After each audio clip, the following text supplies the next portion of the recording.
On est devant le tribunal, encore une fois dans le cadre de l'affaire du harcèlement systémique chez Ubisoft. On sort tout juste d'une audience qui est dite de fixation, qui a établi la date d'un procès à venir en mars 2025.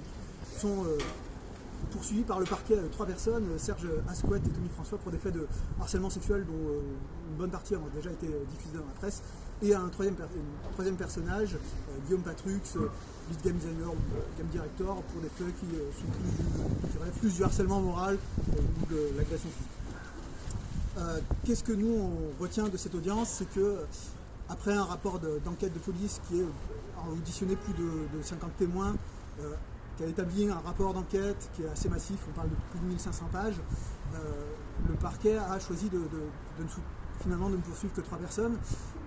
C'est un choix qui, nous, syndicalement, on est très mitigés avec.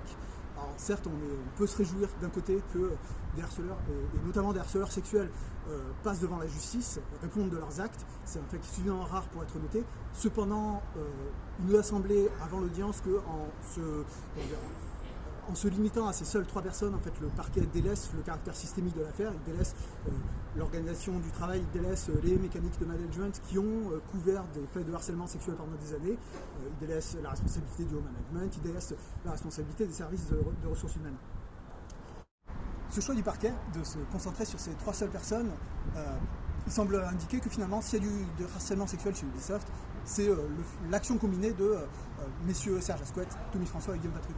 Or c'est faux, à nos yeux c'est faux, c'est au contraire Ubisoft qui a créé Serge Asquette, Tommy François et Guillaume Patrux, en acceptant, en tolérant, en acceptant, en encourageant leurs propos, leurs agissements sexistes, et finalement en les laissant agir en toute impunité pendant des années.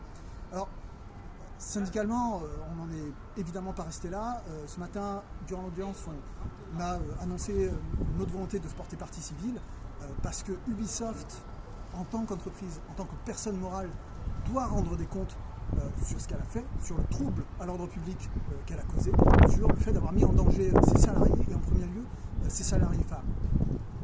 Et à ce propos, et peut-être pour terminer là-dessus, on va faire un rapide rappel, c'est que face au sexisme, face aux violences sexistes et sexuelles, face aux violences patriarcales, Solidaire Informatique sera toujours mobilisé et toujours déterminé auprès des salariés pour défendre leurs intérêts.